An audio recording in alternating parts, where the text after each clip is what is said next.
दादी जय मां ललिता अंबिका। कैसे हैं आप सभी? मैं उम्मीद करता हूं आप सभी स्वस्थ होंगे और आनंदित होंगे। भगवती जगदम्बा की कृपा आप और आपके संपूर्ण परिवार पर निरंतर बरस रही होगी। तो आज जो हम जानकारी लेकर आए हैं वो इस विषय पर लेके आए हैं कि सवारी कैसे आती है और कौन सी सवारी हमसे क्या कहती है और किस सवारी को हम कैसे समझ सकते हैं। आपके ऊपर कौन सी सवारी आती है तो आप कैसे जान सकते हैं कि आप किस स्टेज पर हैं और आपको आगे कैसे बढ़ना है। तो देखिए, सवारी आने के बहुत सारे कारण और बहुत सारे लक्षण होते हैं। सबसे पहले हमें यह जानना आवश्यक होता है कि जो भी देवी शक्ति हमारे ऊपर आ रही है उसका हमारे ऊपर सवारी लेने का कारण क्या है, वो हमारे ऊपर सवारी किस कारण से ले रही है। जब हम इन लक्षणों को समझते हैं तो हम उस सवारी को एक सही मार्गदर्शन दे सकते हैं जिससे हम बहुत बड़े बड़े कार्यों को कर सकते हैं। अब यहाँ लोगों के साथ क्या हो जाता है कि मान लो किसी के पास 1 लाख रुपए हैं लेकिन वो 1 लाख रुपयों से कुछ नहीं कर पा रहा है, बाकी के उसके वो 1 लाख रुपए वेस्ट हो रहे हैं। और जब हमें पता होता है कि हम इन 1 लाख रुपयों से क्या क्या कर सकते हैं तो फिर हम उससे चाहे कोई बिजनेस खोल सकते हैं, चाहे उससे हम किसी भी प्रकार से आगे बढ़ सकते हैं। तो उसी प्रकार से पहले अपने शरीर पे आने वाली सवारी को समझिए कि आपके ऊपर कोई देवी शक्ति सवारी ले रही है तो उसकी सवारी लेने का उद्देश्य क्या है, वो क्यों आपके ऊपर सवारी ले रही है। इतनी पूरी दुनिया में, इतनी बड़ी दुनिया में, इतने करोड़ों लोगों में आपको ही उसने क्यों चुना है, उसके पीछे क्या उद्देश्य है। तो उस उद्देश्य को समझकर जब आप आगे बढ़ेंगे तो कभी मात नहीं खाते हैं। तो आज की वीडियो में ये संपूर्ण जानकारी लेकर आए हैं कि कौन सी हाजिरी, कौन सी सवारी हमसे क्या कहती है और उसकी सवारी लेने का क्या कारण है, उसने आपको क्यों चुना है, तो आपको उस सवारी के लायक कैसे बनना है, उस सवारी को कैसे मार्ग देना है। तो आज की वीडियो में ये सारी चीजें हम आपको बताएंगे। वीडियो को अंत तक देखें। जानकारी पसंद आए तो वीडियो को एक लाइक अवश्य कर दें, कमेंट में जय माता दी लिखें। चैनल पर आप पहली बार आए हैं तो चैनल को सब्सक्राइब करें क्योंकि मैं इसी प्रकार की रोचक और ज्ञानवर्धक जानकारी लेके आता रहता हूं। वीडियो को ज्यादा से ज्यादा शेयर करें जिससे कि अन्य लोगों की भी इस वीडियो को देख के बहुत मदद हो सकेगी। तो आइए वीडियो को शुरू करते हैं। देखिए, सबसे पहले बात करते हैं कि जो लोग भक्ति पूजा करते हैं उनके शरीर में एक वाइब्रेशन क्रिएट होती है। जब वो वाइब्रेशन क्रिएट होती है तो उन्हें ऐसा आभास होता है कि हमारी कुंडलिनी ऊपर को उठ रही है, मतलब जो देवी शक्ति हमारे मूलाधार में है, सुप्त अवस्था में, वो हमारे सहस्त्रार में पहुंच रही है और सहस्त्रार में पहुंच करके हमें ऐसा आभास हो रहा है कि हम नहीं हैं बल्कि कोई देवी है, बल्कि कोई देवता है और हम झूमते हैं, नाचते हैं, गाते हैं। ये चीजें हमारे साथ होने लगती है। तो देखिए, ये जो देवी शक्ति है ये किस लिए आई है आपके ऊपर, ये आपको अध्यात्म में आगे बढ़ाने आई है। जैसे बहुत से लोगों को भजन सुनते समय सवारी आती है, बहुत से लोगों को कहीं पूजा हो रही है तो सवारी आ रही है। तो इसका मतलब ये है कि उस सवारी का लक्ष्य ये है कि आप अध्यात्म में आगे बढ़िए और अध्यात्म में आगे बढ़ करके अपना और अपने परिवार का भला कीजिए। उस देवी शक्ति से अपनी और अपने परिवार के लिए आप भला कीजिए। लेकिन यहाँ क्या होता है कि जब ऐसी गतिविधि किसी के साथ होने लगती है तो लोग उसको पकड़ लेते हैं। लोग उसको पकड़ लेते हैं कि हमारे बारे में ये बता दो, हमारे बारे में वो बता दो। तो उस जो शक्ति आपके ऊपर आ रही है उस शक्ति की सामर्थ्य इतनी नहीं होती है कि वो किसी को भी पुच्छा दे सके, वो किसी के बारे में भी कुछ बता सके। क्योंकि देखिए, इसकी भी एक स्टेज होती है, इसका भी एक तरीका होता है। और वो व्यक्ति क्या करता है कि उसको आधा होश रहता है और आधा वो बेहोशी की अवस्था में होता है। उसके शरीर पे उसका कंट्रोल नहीं होता, लेकिन उसे सुनाई सब देता है, दिखाई सब देता है कि मेरे साथ क्या हो रहा है, कौन मुझसे पूछ रहा है, कौन मेरे साथ क्या कर रहा है, उसे सब इतना ज्ञात रहता है। लेकिन हाथ पैरों पे उसका, अपनी जबान पे उसका कंट्रोल नहीं होता है। तो वहां क्या होता है कि वो व्यक्ति पुच्छा तो दे देता है, जिसमें से अगर शुरुआती लक्षण है तो आधी पुच्छा उसकी झूठी होती है, आधी पुच्छा उसकी सही होती है। तो वहां वो दे तो देता है पुच्छा, लेकिन वो पुच्छा दे करके खुद परेशान हो जाता है क्योंकि उसकी शक्ति इतनी सामर्थ्यवान नहीं थी कि वो किसी का यदि संकट काटने का प्रयास कर रहा है, मान लो किसी को एक मार्ग दिया आपने, तो उस मार्ग को देने के साथ वो शक्ति ने मार्ग दिया है तो शक्ति के वचन झूठे नहीं हो सकते। तो उसके कर्म बंधन भी उस चीज से कटते हैं। मान लो किसी के भाग्य में लिखा था कि उसके जीवन में 10 दिन दुख से कटेंगे, लेकिन वहां पे ही आपके ऊपर सवारी आई, आपने उसके सिर पे हाथ रख दिया और कह दिया कि जाओ खुश रहो। तो वो 10 दिन जो है उनका जो पाप कर्म का वो भोग था उस व्यक्ति का, वो फिर आपको भोगना पड़ता है। फिर आप कहते हो कि हम दूसरों का तो भला कर देते हैं लेकिन हमारा बुरा हो जाता है। तो वो कारण ये होता है।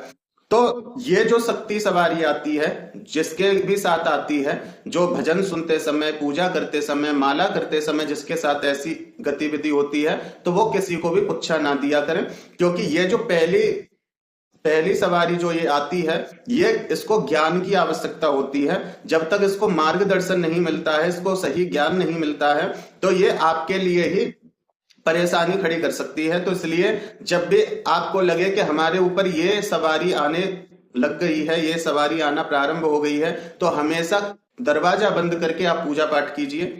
हमेशा जहां ज्यादा सॉन्ग बज रहे हों, ज्यादा बहुत तेज तेज आवाज में जहां संगीत चल रहा हो, भजन चल रहा हो, ऐसी जगह पे आप कम ठहरें, क्योंकि ये शुरुआती लक्षण होता है। यहाँ सवारी जब आती है तो उसमें ज्ञान की आवश्यकता है, और यदि आपको ज्ञान नहीं है तो यहाँ आप परेशानियों में खुद फंस सकते हैं। जो आपके ऊपर आ रही है वो देवी शक्ति ही है, लेकिन उस देवी शक्ति की सामर्थ्य इतनी नहीं है। वो एक ज्योति पुंज है, वो आपकी परेशानियों को काट नहीं सकती है, दूसरे को मार्ग बता सकती है, लेकिन उस मार्ग बताने से जो उसके पाप कर्मों का भार है जो आपके ऊपर आ रहा है, उस पाप कर्मों के भार से वो आपको नहीं बचा सकती है। तो पहली सवारी तो ये होती है। अगर ऐसा किसी के साथ हो रहा है तो आप जितना हो उतना शांत रहें, मौन रहें। वो जो भी आपने कर्म करके वो शक्ति प्राप्त की है, उस कर्म को और बढ़ा दो, उस पूजा को और बढ़ा दो, उस भक्ति को और बढ़ा दो। और सबसे अच्छा है कि आप दुर्गा सप्तशती का पाठ करना प्रारंभ कर दो, जिससे कि यदि आपके साथ गलती से या किसी भी कारणवश ऐसा हो जाता है कि आप कहीं रास्ते से जा रहे हैं और वहां कुछ ऐसी गतिविधि बनी, वहां कोई ऐसी प्रक्रिया बनी जहां आपके शरीर पर वो सवारी आ गई, आप उसको कंट्रोल नहीं कर पाए, और अनजाने में आपसे लोगों के लिए पुच्छा निकल गई, या अनजाने में लोगों का आपने कुछ बता दिया, तो वहां से जो कर्मों का भार है वो आपके ऊपर नहीं आएगा। आप दुर्गा सप्तशती का पाठ अपना प्रारंभ कर दीजिए, क्योंकि दुर्गा सप्तशती में इतनी सामर्थ्य है, वो साक्षात पराशक्ति भगवती मूल प्रकृति है। वो उस सवारी को इतनी शक्ति प्रदान करती हैं कि आपके ऊपर कोई भी कर्मों का भार ना चढ़े। तो ये तो होती है पहली सवारी। अब दूसरी सवारी वाले लोग भी होते हैं। दूसरी सवारी वाले लोग कैसे होते हैं कि वो हाजिरी नहीं लेते, वो सवारी नहीं लेते। उनकी सवारी कैसे पता चलती है? या तो उनकी आंखों पे आती है, या उनके हाथों पे आती है। उनके हाथ एकदम से यूं वाइब्रेट होने लग जाता है, उनके पैर वाइब्रेट होते हैं, उनकी आंखें एक तरफ देखती रह जाती है, बड़ी बड़ी मोटी मोटी आंखें हो जाती हैं। या किसी के कंठ पे आके भगवती बैठती है, जो वो बोलती है वो सत्य पत्थर की लकीर होता जाता है। या किसी के आज्ञा चक्र पर आके भगवती बैठती है और उसको सारा कुछ दिखाती है। या किसी के कान में भगवती की शक्ति बोलती है। तो एक ये भगवती का आना होता है। तो इसमें भी जो व्यक्ति होता है वो दूसरों को ठीक कर सकता है, दूसरों की परेशानी काट सकता है। इसमें जो भगवती आती है वो थोड़े कह सकते हैं कि 100 में से 50% है। ये 50% उन लोगों पे आती है जिनकी भक्ति नियम से चलती है, जिनके मंत्र जाप चलते हैं, जिनके अंदर इतनी सात्विकता और पवित्रता होती है कि वो उस शक्ति को किसी भी अंग पे धारण कर सकते हैं, वो शक्ति को कहीं भी स्थान दे सकते हैं। उनके अंदर इतनी ऊर्जा, इतनी सामर्थ्य होती है कि वो शक्ति को सही मार्गदर्शन स्वयं दे सकते हैं। यदि उनके गुरु भी नहीं है तो वो स्वयं मार्गदर्शन दे सकते हैं। वो इतना ज्ञान उनके पास होता है कि भगवती कहाँ प्रदर्शन करना है और कहाँ नहीं करना है। वो शक्ति उनके इतने कंट्रोल में होती है, जिसके कारण से क्यों कंट्रोल में क्यों होती है?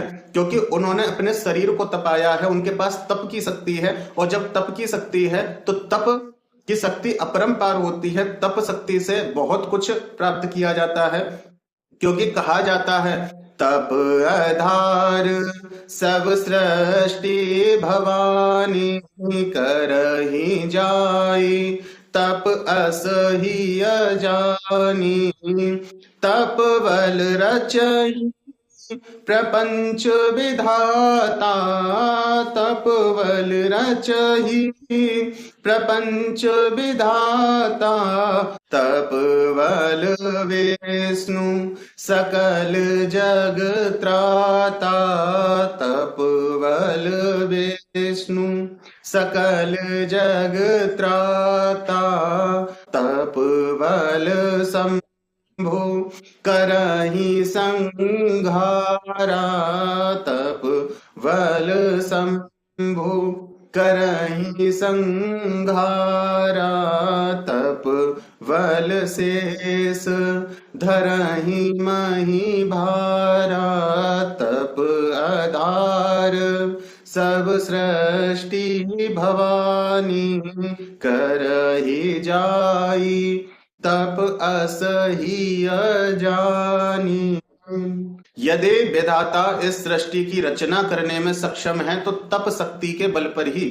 यदि तप शक्ति ना हो, यदि शक्ति ना हो, तो विधाता सबके समान है, कुछ भी करने में सामर्थ्यवान नहीं।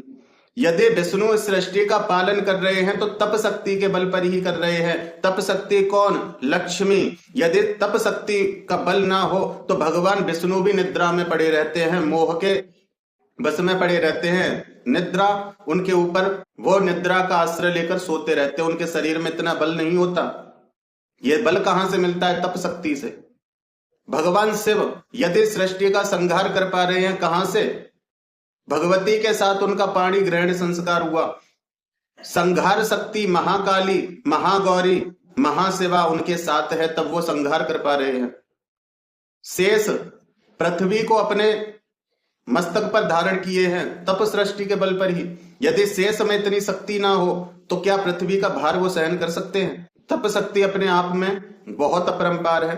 और जब उस तप शक्ति को कोई व्यक्ति धारण करता है, कैसे? साधनाओं से, मंत्र से, पूजा से, पाठ से, तो उसके शरीर में एक कैपेबिलिटी आती है।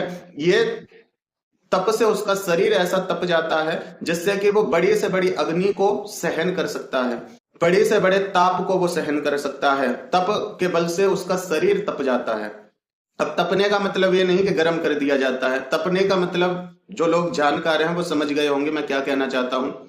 तो मतलब ये है कि वो बड़े से बड़ी शक्ति को साधने के योग्य होते हैं, तो वो अपनी शक्ति को साध पाते हैं और वो सटीक बताते हैं और सटीक कार्य करते हैं। और उनकी शक्ति को ना कोई बंधन में ले सकता है, ना कोई बांध सकता है। और उस शक्ति के आने का कारण यही है कि आप जन कल्याण करो।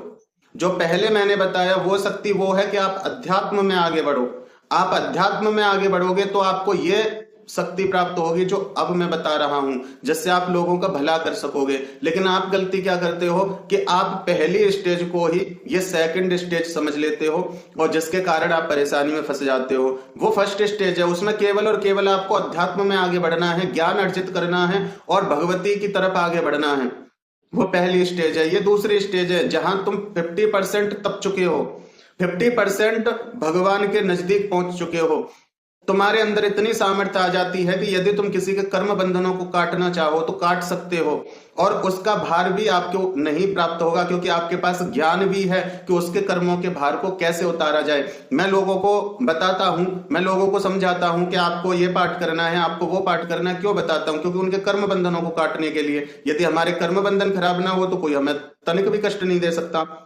तो ये कार्य होता है। पहली स्टेज आपको अध्यात्म में ज्ञान की तरफ बढ़ाती है, लेकिन लोग ज्ञान की तरफ, अध्यात्म की तरफ बढ़ने की बजाय सबको छोड़ के हाजिरी लेने और सवारी लेने, पुच्छा देने बैठ जाते हैं। फिर 4 दिन बाद खुद चौकियों पे चक्कर काटते फिरते हैं कि हमारी शक्ति बांधी, हमारे ऊपर भूत प्रेत लद गए।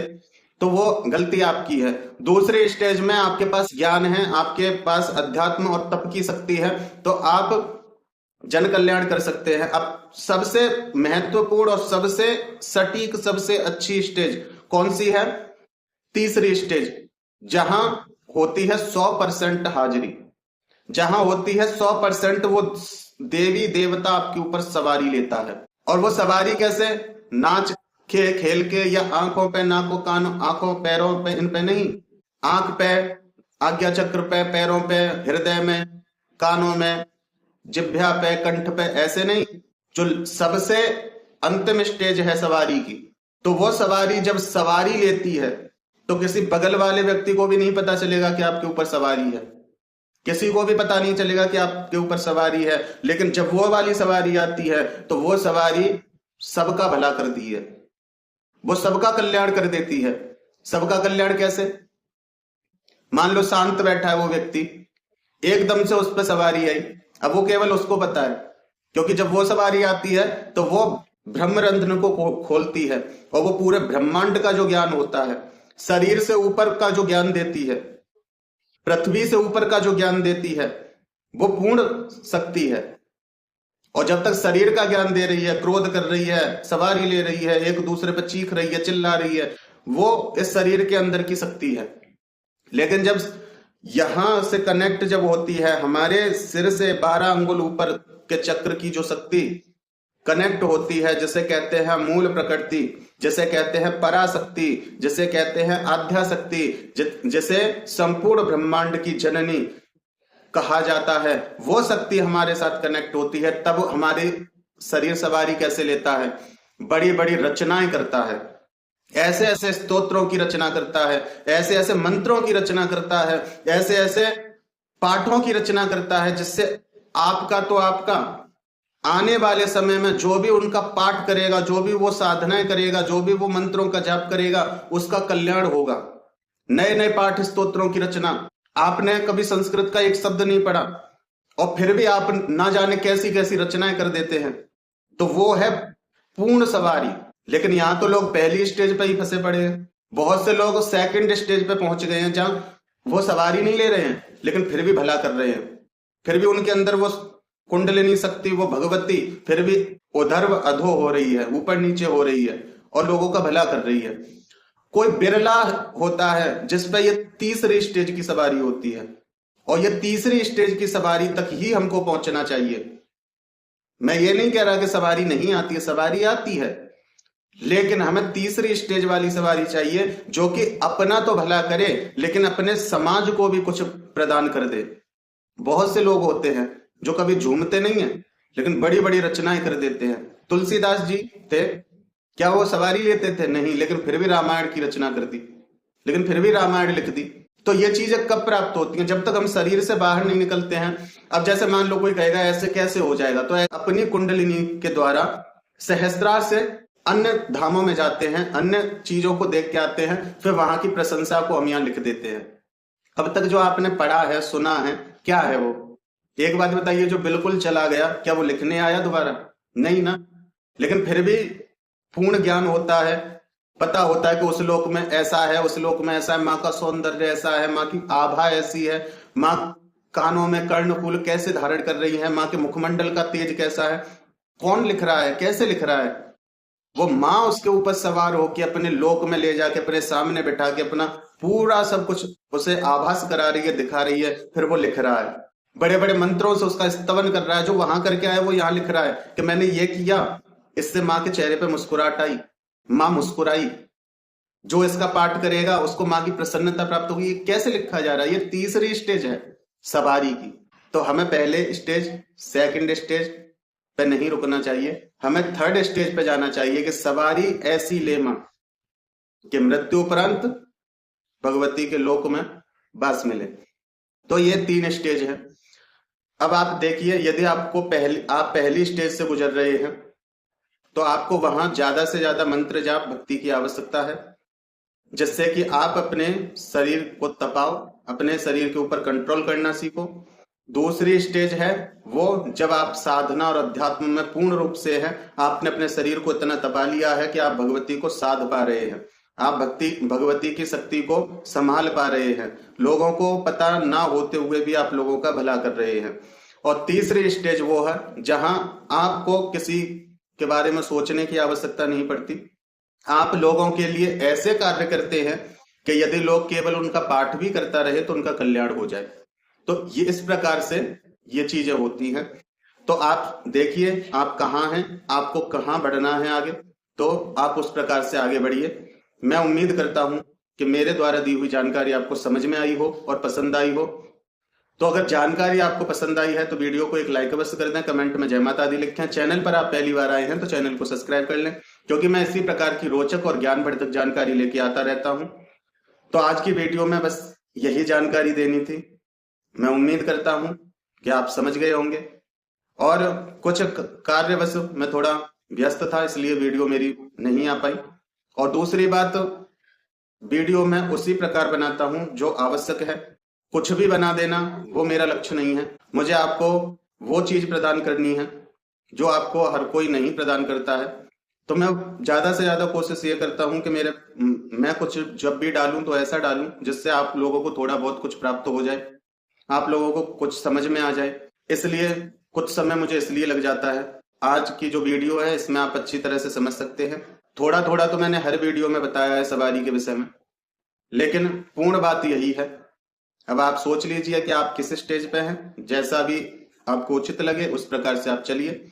जिन लोगों को मेरी बात समझ में ना आए तो वो लोग कृपया वीडियो को छोड़ दीजिए, मेरी वीडियो ना देखें, क्योंकि कुछ लोगों को पता तो कुछ है नहीं, बस उन्हें कमेंट करने से मतलब होता है। तो ऐसे लोग मुझसे दूर रहा करें।